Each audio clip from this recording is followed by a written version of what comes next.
कंगना रनावत, ये नाम बोलने के बाद मुझे उसके बारे में और कुछ बोलने की ज़रूरत नहीं। कंगना रनावत वो नाम है जो 2 साल से हम लोग काफ़ी सुन रहे हैं, काफ़ी चर्चा में है और कई सालों से वो इंडस्ट्री में काम कर रही है और हम काफ़ी चर्चा में हमेशा रहती है, किसी न किसी कंट्रोवर्सी में हो या किसी न किसी चीज़ में बोलती है और रहती है। वो मैक्सिमम बॉलीवुड पार्टीज़ वगैरह अटेंड नहीं करती है काफ़ी सालों से, लेकिन सलमान खान की पार्टी में वो क्यों गई, ये राज़ उन्होंने खुद अपने मुँह से बोला। हाँ, सिद्धार्थ कनन एक इवेंट ऑर्गेनाइज़ में एंकरिंग का काम करते थे।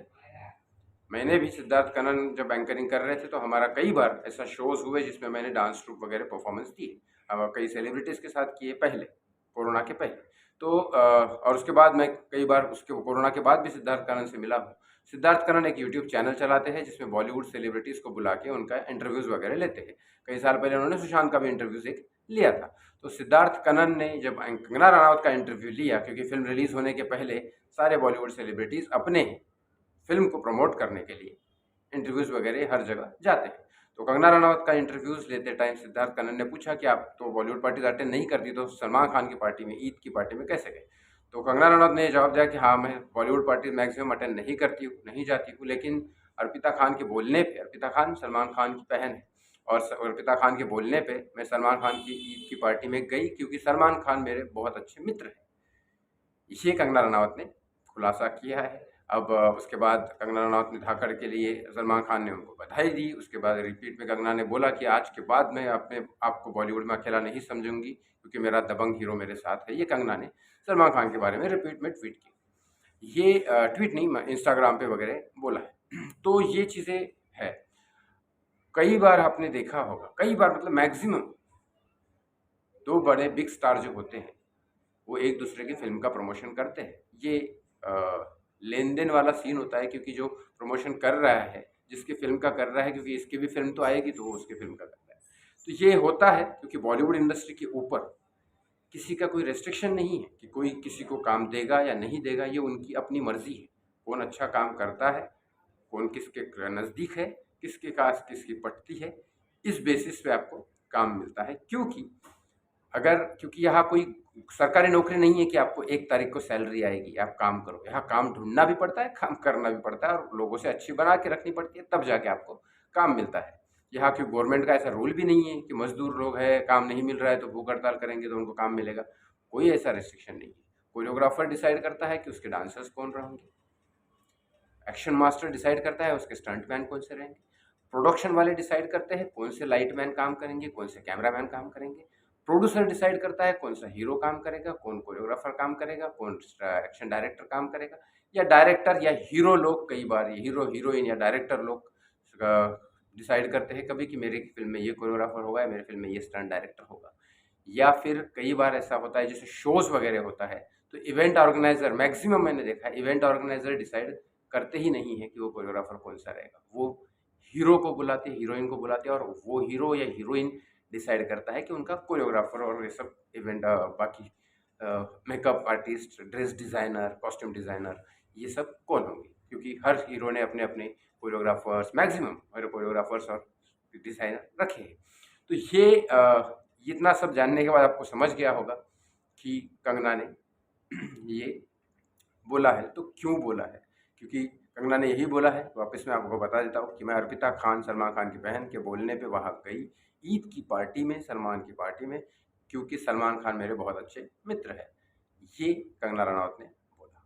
ये कंगना रनावत वही है जो 1.5 साल पहले या पौने 2 साल पहले बहुत कुछ बोल रही थी, लेकिन अब वो समझ गई है शायद कि अगर बॉलीवुड इंडस्ट्री में काम करना है तो साथ में बना के रखना होगा। ये इंडस्ट्री ऐसी क्यों है, इसके बारे में आपको इंडस्ट्री से नहीं पूछना पड़ेगा, ये आपको गवर्नमेंट से पूछना चाहिए या फिर पब्लिक से पूछना चाहिए। पब्लिक ने ही सबको हीरो बनाया है और गवर्नमेंट ने ही इनको छूट दे रखी थी। हॉलीवुड में ऐसा नहीं होता। हॉलीवुड में one man producer will decide that thing, क्योंकि वो पैसा लगा रहा है, उसको क्या चीज़ चाहिए वो जानता है। यहाँ ऐसा नहीं होता। यहाँ जो जिसकी सब कुछ चलती है उसके हिसाब से वहाँ काम होता है। वहाँ कोई नया हीरो भी आएगा हॉलीवुड में तो उसकी फिल्में चलती है। यहाँ कोई नया आएगा तो उसका भगवान ही मालिक होता है।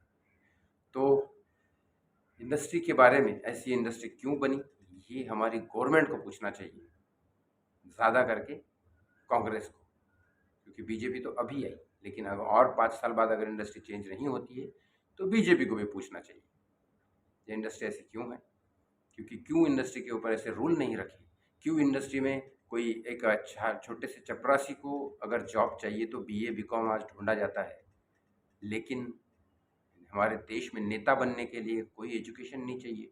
बॉलीवुड फिल्म स्टार जिसको सब कुछ मिलता है, सब कुछ मिलता है, नाम पैसा दौलत शोहरत सब कुछ मिलता है, उसके लिए भी कोई एजुकेशन नहीं चाहिए।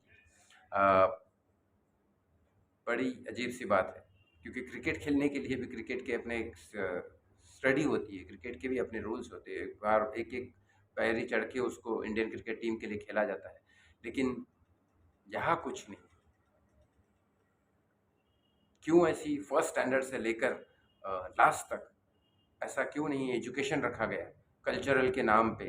उसके बाद जैसे हम 10th के बाद आर्ट कॉमर्स साइंस चूज़ करते हैं, वैसे 10th के बाद उनको चूज़ करना चाहिए डांस, एक्टिंग या डायरेक्शन, या ये चीज़ फैकल्टी चूज़ करनी चाहिए। एक ऐसा एजुकेशन सिस्टम अगर होता कि उसके बगैर आपको जॉब ही नहीं मिलेगी, तो एक टैलेंट निकल के आता है। इससे 2 फ़ायदे होते हैं, गवर्नमेंट का एक कुछ रूल होता है और ये सारी चीज़ें जो धांधलाबाजी हो रही है वो नहीं होती।